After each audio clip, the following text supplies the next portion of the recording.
नमस्कार, मी हर्षदा स्वकुळ. पंतप्रधान नरेंद्र मोदी यांनी सांगितलंय की फॉरेन ट्रिप्स करणं टाळा, सोनं खरेदी करणं टाळा, पेट्रोलचा वापर जपून करा, वर्क फ्रॉम होम करा, डेस्टिनेशन वेडिंग्स, फॉरेन वस्तू इम्पोर्ट करणं हे टाळा, खाद्यतेल कमी खा. म्हणजे मॉरल ऑफ द सल्ला हा आहे की इंधन बचत होईल, डॉलर्स वाचतील आणि सगळ्यांनी मिळून आता भारतीय इकॉनॉमी वाचवली पाहिजे. और मैं तो आप सब पाटीदार भाइयों को तो कहूंगा, आपको तो अब शादी स्टैच्यू ऑफ यूनिटी वहीं पर जाके करनी चाहिए. येस, देशभक्ती जागली आहे खरं, कलेक्टिव्ह एम मिळालाय हे पण खरं. पीएमनं सल्ला द्यावा, जरूर द्यावा, पण सल्ला का द्यायला लागलाय हे पण सांगावं. म्हणजे आपल्या इकॉनॉमीची काय अवस्था आहे हे पण पीएमने सांगावं, असा सर्वसामान्यांचा सूर आहे. आपल्याकडे काय सोन्याच्या खाणी नाही आहेत, सोनं आपण आयात करतो, त्यामुळे आपले डॉलर्स खूप जातात. सोनं खरेदी जरा थांबवा, कमी केली तर डॉलर्स वाचतील. म्हणजे बेसिकली डॉलरची डिमांड कमी करा असं पीएम म्हणतात. हा सरळ साधा हिशोब आहे, सर्वसामान्यांना कळतो, हे काही रॉकेट सायन्स नाहीये. आता भारताचा नागरिक म्हणून जी जबाबदारी असेल ती प्रत्येक नागरिक पार पाडेलच. 2020 मध्ये पण नागरिक घरी बसलेच होते, त्याला जबाबदारी पार पाडणंच म्हणतात. पण सर्वसामान्यांच्या हातात पॉलिसी ठरवणं नसतं. बेंगलोरमध्ये नरेंद्र मोदी काँग्रेसला विश्वासघातकी म्हणतात, मग तेलंगणात सांगतात सोनं खरेदी थांबवा आणि काटकसरीत जगा, पण त्यानंतर लगेच गुजरातमध्ये रोड शो घेतात आणि सोमनाथमध्ये तर एअर शो. हा विरोधाभास थांबवणं सर्वसामान्यांच्या हातात नसतं ना. आणि मुळात देशाला बदलवणारा सल्ला किंवा अपेक्षा किंवा काय म्हणूयात याला, सूचना ही एका पक्षाच्या सभेत का द्यावी? पंतप्रधान देशाचे असतात, त्यामुळे एक पॉलिसी डिसिजन म्हणून सरकार काही घेत असेल, म्हणजे जर ह्याला पॉलिसी डिसिजन म्हटलं तर बेसिक आधी अर्थमंत्र्यांबरोबर बसून, सर्वपक्षीय बैठक बोलावून, पत्रकार परिषद घेऊन, देशाची आजची आर्थिक स्थिती, त्याचे आकडे देशाला नीट समजावून मग त्यांना काटकसरीत जगायला सांगणं, हा निर्णय मग ऑफिशियली लागू करणं, ही सगळी पटण्यासारखी पद्धत मानली जाऊ शकते ना. पण नयने वक्त्रम न्यायेन राज्यम लवणेन भोज्यम. सरकारच्या हातात मुळात इतकी मोठी पॉलिसी ठरवणं असतं, काय करू नका. त्यासोबतच टाळलेल्या गोष्टींमुळे ज्या इंडस्ट्रीवर इम्पॅक्ट होणार आहे त्याच्या भविष्याचं काय हे सांगणं म्हणजे सरकार असतं. भारताची वेडिंग इंडस्ट्री बघा, साधारण $130 बिलियन इतकी मोठी आहे. साधारण $250 बिलियन टुरिझम इंडस्ट्री आहे. खाद्यतेल ॲग्रोबेस इंडस्ट्रीचा भाग आहे, तो प्रचंड मोठा आहे. आता फॉरेन ट्रिप्स आणि बिग वेडिंग्स करायचे नाहीत असं सर्वसामान्यांनी ठरवलं तर या इंडस्ट्रीला किती फटका बसेल, त्यातून त्यांनी कसं सावरायचं. टूर्स अँड ट्रॅव्हल्स बिझनेसेस गल्लोगल्ली आहेत, ते पॅकेजेस विकतात, महिनोमहिन्या आधी लोक बुक करतात, त्याची कॅन्सलेशन प्रोसेस आता कशी असेल. पेपरमध्ये दागिन्यांच्या जाहिराती छापून येतात. सोनं घ्यायचं नाही, ठीक आहे, मग त्या इंडस्ट्रीतल्या कारागिरांचं काय, त्यांच्या जॉब्सचं काय, त्यांना काही पैशांची मदत होणार आहे का, हे सगळे डिटेल्स आहेत. ही सगळी प्रोसिजर सेट करणं असतं, त्याला पॉलिसी म्हणतात. मोदींनी शेतकऱ्यांना सांगितलंय रासायनिक खतांचा वापर करू नका, पण त्यासाठी 2023 मध्ये सुरू केलेली पीएम परम योजना ती फक्त कागदावरच आहे. अजूनपर्यंत एकही रुपया मिळालेला नाही शेतकऱ्यांना. पीएम म्हणतात ईव्ही जास्त वापरा, पण 2026च्या आकडेवारीनुसार ईव्ही वापरात भारताचा जगात 47वा क्रमांक आहे. मेक इन इंडियाबद्दल काय बोलायचं, काय एम होतं, मॅन्युफॅक्चरिंग सेक्टरचा वाटा 16% 25% न्यायचा होता. अंदाजानुसार 2023-24 मध्ये 13% खाली घसरलाय. त्याहून गंभीर बाब म्हणजे या क्षेत्रातले जॉब्स वाढण्याच्या ऐवजी कमी झालेत. 2016-17 मध्ये 5.1 कोटी असलेली रोजगार संख्या 2020-21 मध्ये फक्त 2.7 कोटींवर आली आहे. हे आकडे सांगून शेतकऱ्यांबद्दल, या कारागिरांबद्दल प्रश्न विचारणारे हे आजच्या घडीला देशद्रोही आहेत. आणि आज मी घरातनं बाहेर गाडी काढली नाही तरच मी देशभक्त आहे, ही कशासाठी वातावरण निर्मिती केली जाते. आणि तसंही खरं सांगू का, सोन्याच्या किमती आणि महागाई हे दोन्ही इतकं वाढलंय ना की कॉमन मॅनला 1 तोळा सोनं घ्यायला फाफ्या होती. आज मिळणारा डोसा उद्या तसाच कडक मिळेल की नाही याची शाश्वती राहिली नाहीये. तेल टाळून कुकिंग कसं करायचं हे पॉडकास्टमधून कॉमन मॅन शिकतोच आहे. आणि युद्ध दुबईत शिरल्यापासून तसंही बुर्ज खलिफा स्वप्न होल्डवर गेलंय काही महिन्यांसाठी. आता ऑस्ट्रेलियातल्या व्हिक्टोरियामधलं एक उदाहरण सांगते की काही महिन्यांसाठी तिकडे फ्री पब्लिक ट्रान्सपोर्ट मॉडेल आणलं गेलंय. अख्ख्या राज्यात कुठेही फिरा, फ्री पब्लिक ट्रान्सपोर्ट. त्या धर्तीवर जर फ्री पब्लिक ट्रान्सपोर्टचं मॉडेल आणलं अख्ख्या राज्यभरात तर गाड्या घरात ठेवून लोक जातील ना पब्लिक ट्रान्सपोर्टनी. हा, अर्थात तिजोरीवर भार येईल थोडासा, पण माझं म्हणणं आहे प्रत्येक आमदार आणि खासदाराच्या ताफ्यातल्या 2-5 गाड्या कमी केल्या, 2-4 एअर शो कमी केले तर फिट्टमफाट होऊ शकते का हे अर्थमंत्र्यांना विचारून बघा. मुद्दा असा आहे ना की काय करा हे कळलं, कसं करा हे कोण सांगणार, आणि हे सरकारशिवाय कोण सांगणार दुसरं. आता हा सगळा झाला या स्टेटमेंटवरच्या तात्पुरत्या रिॲक्शनचा भाग. पण जर तुम्ही सजग नागरिक असाल ना आणि आपल्या आजूबाजूला घडणाऱ्या प्रत्येक गोष्टीचा काहीतरी एक आर्थिक अँगल आहे आणि तो जर आपण समजून घेतला नाही तर भविष्यात आपल्याला कुणीही राजकारणी तात्पुरत्या गोष्टी करायला सांगून मॅनिप्युलेट करेल हे तुम्हाला कळत असेल तर आणि ॲक्च्युली तरच या पॉईंटचा पुढचा व्हिडिओ तुम्ही बघा. कसं हे एका व्यक्तिपुरतं बोलण्यात काही अर्थ नसतो. मी तुम्हाला सांगणारे काही आकडे आणि तुम्हाला कळणारे आपल्या गोल्ड पॉलिसीमधल्या 3-13 वाजलेल्या काही गोष्टी आणि दुसरं तुम्हाला या व्हिडिओमध्ये कळणारे आकडेवारीचं एक असं सत्य ज्यातून आपल्याला 2013 मध्ये होत की 2026 मध्ये होत अशी शंका येईल. एक लक्षात घ्या, सरकारकडे ना प्रचंड ताकद आहे, ठरवलं तर करण्याची हिंमत आहे आणि इकॉनॉमी वाचवण्यासाठी सर्वसामान्यांनी सुद्धा गोष्टी केल्यात. आधी हातात असलेल्या 500-1000च्या नोटा कागद होताना बघितल्यात. म्हणजे सर्वसामान्यांच्या हातात असलेला पैसा एका रात्रीत डिमॉनिटायझेशनच्या रूपात परत घेण्याची ताकद सरकारकडे आहे की नाही? हादरवणारी पॉलिसी काढणारं धाडसी सरकार आहे की नाही? आता हा आकडा ऐका. वर्ल्ड गोल्ड काउन्सिलच्या रिपोर्टनुसार भारतातली ज्या फॅमिलीज आहेत, जी कुटुंब आहेत आणि जी मंदिरं आहेत, त्या सगळ्यात मोठी गोल्ड होल्डर्स आहेत. त्यांच्याकडे सगळ्यांकडे मिळून सुमारे 25,000 टनपेक्षा सुद्धा जास्त सोनं साठवलेलं आहे. या सोन्याची आत्ताची अंदाजे किंमत सुमारे 2.4 ट्रिलियन अमेरिकन डॉलर इतकी आहे. मग आता जर हे सोनं खरेदी थांबवायची झाली तर सरकार हे जे प्रायव्हेटली प्रत्येकाकडे असलेलं गोल्ड आहे त्यातून सरकारची तिजोरी भरण्यासाठी चांगली स्कीम काढू शकणार नाही. गोल्ड पॉलिसी काय सरकारची? बरं, हे आधी केलं नाही असं नाही आहे, त्यांना माहिती आहे काय करायचं आहे. तशी पॉलिसी पण आखली गेली होती, पण ती पॉलिसी मोदी सरकारचा मोस्ट डिझास्टर फायनान्शियल एक्सपेरिमेंट ठरली आहे असं एक्सपर्ट्सचं म्हणणं आहे. हे मी नाही सांगत आहे, हे एक्सपर्ट्स म्हणतायत, हे आकडे सांगतायत. स्वतः सरकारवर ही पॉलिसी बंद करण्याची वेळ आली. Don't get into those maths. Those maths have never helped Einstein. हे या असल्या स्टेटमेंट्सवर भरोसा ठेवल्यामुळेच आज कोणी पॉलिसीवर प्रश्न विचारत नाहीये, पॉलिसीवर बोलत नाहीयेत सत्ताधारी आणि फक्त सांगितलं जात आहे की पैसा वाचव. एनिवे, ऐका आता. भारताची मॉडर्न गोल्ड पॉलिसी 2015 मध्ये मोदींनी सुरू केली. तुमच्या आमच्या घरात जे सोनं पडलंय त्याचा योग्य वापर कसा होईल याचा विचार करून ही पॉलिसी आखली गेली होती. तुमच्या आमच्या घरातलं सोनं म्हणजे कुठलं? देशातलंच सोनं. Gold monetization scheme GMS, sovereign gold bond SGB scheme आणि इंडिया गोल्ड कॉइन अशा वेगवेगळ्या स्कीम इंट्रोड्यूस झाल्या. सॉव्हरेन गोल्ड बॉन्ड स्कीम 2015 मध्ये सुरू केली. सरकार म्हटलं की फिजिकल गोल्ड खरेदी करू नका, आम्हाला तुम्ही पैसा द्या आणि आम्ही पेपर गोल्ड तुम्हाला देतो, म्हणजे गोल्ड बॉन्ड्स देतो. त्यामुळे काय झालं की फिजिकल गोल्ड सरकारकडेच राहिलं. ऐकायला बेस्ट पॉलिसी, उद्देश अप्रतिम होता. गोल्ड ऑब्सेस देशामध्ये गोल्ड फायनान्शियलाइज्ड करणं ही मोठी गोष्ट होती, महत्त्वाची मूव्ह होती. तुमचा डेड मनी प्रोडक्टिव्ह मनी व्हावा हा उद्देश होता. पण त्यामध्ये एक कॅच होता. तुमचा जो बॉन्ड आहे त्या बॉन्डला बॅक करणारं सोनं सरकार काही विकत घेणार नव्हती, ते फक्त पैसे घेणार होती आणि तो पैसा इन्फ्रास्ट्रक्चर डेव्हलपमेंटमध्ये वापरणार होती, म्हणजे एका स्टँडर्ड मार्केट लोनसारखं. सो हा बॉन्ड घेणाऱ्याला इंटरेस्ट मिळणार होता. मॅच्युरिटी संपल्यावर त्या वेळेसच्या मार्केट व्हॅल्यूप्रमाणे रिटर्न मिळणार होता. त्यावेळेला अनेक एक्सपर्ट्स असं म्हणत होते की हे करू नका, कारण गोल्ड ही जगातली सगळ्यात बेभरवशी ॲसेट आहे. कुठे काही इमर्जन्सी आली, युद्ध पेटली तर सगळ्यात वर खाली होणारे रेट्स असतात ते गोल्डचे असतात. सरकार बॉन्डच्या बदल्यात गोल्ड विकत घेत नाहीये, पण लोकांना भविष्यातली जी गोल्ड मार्केट व्हॅल्यू आहे ती प्रॉमिस करते.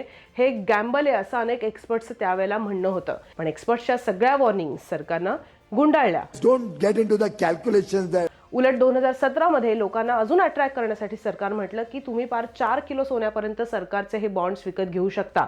एकीकडे सोन्यावरची इम्पोर्ट ड्युटी दणादण वाढत होती, पण याच काळात सरकारला अपेक्षित असल्यापेक्षा सोनं हॉरिबल महागलं. 2015 ते 2026 या काळात सोन्याच्या किमती गगनाला भिडल्या आणि इथेच फियास्को झाला. मार्केट व्हॅल्यूप्रमाणे रिटर्न द्यायची कमिटमेंट असल्यामुळे सरकारवरची जबाबदारी किंवा आपण त्याला लायबिलिटी म्हणू ही 930% वाढली आहे. माहिती आहे तुम्हाला? या बॉन्डवरचा मॅच्युरिटी पिरियड 8 वर्षांचा आहे, म्हणजे शेवटचा बॉन्ड मॅच्युअर होणार आहे 2032ला. म्हणजे 2024 मध्ये ज्यांनी बॉन्ड घेतले त्यांचा मॅच्युरिटी पिरियड कधी संपणार आहे? 2032ला. तिथपर्यंत सरकारवरची ही लायबिलिटी जवळपास 1 लाख कोटींवर जाऊ शकते अशा काही बातम्यांमधनं पुढे आलंय. आणि हे पैसे शेवटी कुणाचे आहेत? हे टॅक्सपेयर्सचेच पैसे आहेत. हा फायनान्शियल डिझास्टर लक्षात घेऊन 2024 मध्ये सरकारनं गपचूप ही स्कीम थांबवली. बॉन्ड इश्यू केले नाहीत. सोनं किती महाग होईल आणि सरकार किती कर्जात जाईल याचा विचार करून इश्यू केलेल्या बॉन्डवर प्री मॅच्युअर रिडम्पशन सुरू केलं. 2026 मध्ये अर्थमंत्री निर्मला सीतारामन यांनी या बॉन्डच्या टॅक्स फ्री स्टेटसवर पण त्याच्यामुळे आता मर्यादा टाकल्या आहेत. म्हणजे 2015ला सरकार काय म्हणलं? सोनं पडून राहण्यापेक्षा त्यातनं प्रोडक्टिव्ह इन्व्हेस्टमेंट करा. त्यावेळेस जो सोन्याचा दर असेल त्याप्रमाणे आम्ही तुम्हाला त्याचे रिटर्न्स देऊ. पण त्यामुळे सरकार अजून कर्जात गेलं आणि त्या सगळ्यातनं अजून एक जो एम होता की सोन्याचा इम्पोर्ट कमी झाला पाहिजे आणि जे पडून राहिलेलं देशातलं सोनं आहे त्याचा चांगला वापर झाला पाहिजे, या दोन्हीपैकी कुठलंही एम साध्य झालं नाही. पण 2024च्या निवडणुकीत मुद्दा काय होता, नॅरेटिव्ह काय होतं? मंगळसूत्र, स्त्रीचं सोनं हे सगळं चोरून नेतील. अरे काय, देशातली हुकलेली पॉलिसी लपवण्यासाठी कशी मोडतोड होते बघा. खरं तर दागिन्यांच्या व्यापाऱ्यांना हवी आहे एक चांगली पॉलिसी. बजेटच्या आधी सुद्धा त्यांनी ही मागणी सरकारकडे केली होती. त्यांचं म्हणणं आहे घरात पडलेलं आयडियल सोनं जे आहे ते ऑफिशियली चांगल्या फायनान्शियल सिस्टीममध्ये येईल याची पॉलिसी करा. आता हेच तर करण्यास सरकारची पॉलिसी 10 वर्षांनंतर फेल गेली असं एक्सपर्ट म्हणतायत. ओके, सो कळलं, जो M G so called gold policy सरकारची 2015ला होती ती तर सक्सेसफुल झालीच नाहीये, पण तीच मागणी दागिन्यांचे व्यापारी आज 2026लाही करतायत. हा झाला गोल्ड पॉलिसीच्या फेल्युअरचा एक भाग. आता मी तुम्हाला इंडियन एक्सप्रेसचा एक महत्त्वाचा आर्टिकल दाखवणारे, सांगणारे, कारण ते आहे भारताच्या रुपयाबद्दलचं, करन्सीबद्दलचं. त्यात त्यांनी अत्यंत महत्त्वाचे आकडे सांगितलेत आणि हे आकडे भारतीयांना 2013मध्ये नेत आहेत हे एव्हिडन्सनी स्पष्ट केलं आहे द इंडियन एक्सप्रेसचे senior associate editor Udit Mishra यांनी. त्यांचा या महिन्यात एक खूप महत्त्वाचा लेख आला ज्यात ते असं म्हणतात की रुपया डॉलरच्या तुलनेत इतका ऑल टाईम लो गेलाय की हे ग्राफ 2013च्या ग्राफ्सना मॅच झालेत. आणि आता हे समजून घेणं ही आपली नैतिक जबाबदारी आहे, कारण आपलीच जनता 2013मध्ये महागाई विरोधात आंदोलन करत होती. डॉलरच्या तुलनेत कसा रुपया घसरला याचे मस्त मस्त क्रिएटिव्ह ट्विट्स करत होती. 4 ग्राफ्स त्यांनी या लेखात दाखवलेत. या वर्षीच्या 30 एप्रिलला रुपया अमेरिकन डॉलरच्या तुलनेत 95.33 या आतापर्यंतच्या सगळ्यात नीचांकी पातळीवर पोहोचला. याचा अर्थ असा की $1 खरेदी करण्यासाठी आता 95 रुपये मोजावे लागतात. 2013मध्ये जेव्हा भारताच्या इकॉनॉमीची अवस्था चांगली नव्हती तेव्हा मॉर्गन स्टॅनले या जागतिक संस्थेनं भारताला फ्रजाईल 5 देशांमध्ये इन्क्लूड केलं होतं, कारण करन्सी वीक होत होती डॉलरच्या तुलनेत. म्हणजे जगातल्या सगळ्यात नाजूक 5 अर्थव्यवस्थांपैकी एक भारताची होती 2013मध्ये. सध्याची परिस्थिती पुन्हा तशीच निर्माण होतीये का अशी भीती या लेखामध्ये व्यक्त केली. या लेखात त्यांनी सांगितलंय की ह्या फ्रजाईल 5 मध्ये 2013मध्ये कोणत्या देशांच्या करन्सीज होत्या? एक होता Indonesian rupiah, Brazilian real, south African रँड, टर्किश लिरा. आता हा दावा भाजपनं सातत्यानं केलाय की तेव्हा जी फ्रजाईल 5 अर्थव्यवस्थांमध्ये भारत होता तिथून त्याला बाहेर काढून, देशाला बाहेर काढून पहिल्या 5 मोठ्या अर्थव्यवस्थांमध्ये आम्ही ही अर्थव्यवस्था आणली. पण काही आठवड्यांपूर्वी भारत आता 6व्या क्रमांकावर घसरलाय. आता हा चार्ट बघा या आर्टिकलमधला, तो दाखवतो की 0% ही जी आडवी रेषा दिसते त्या रेषेच्या खालची जी हालचाल आहे त्याचा अर्थ डॉलर कमकुवत झाला असा आहे. आणि ही 0% रेषेच्या वरची जी हालचाल आहे ती म्हणजे जो काही ते चलन आहे त्याच्या तुलनेत डॉलर मजबूत झालाय.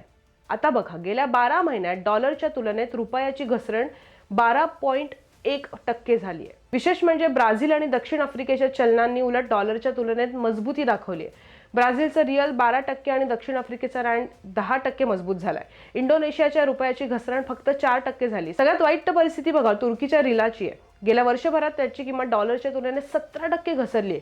2018 पासून तर डॉलरच्या तुलनेत याची घसरण 1000%पेक्षा जास्त झाली आहे. पण अर्थात तुर्कीच्या करन्सीबद्दल आपण बोलत नाही होत, आता आपण रुपयाबद्दल बोलतोय.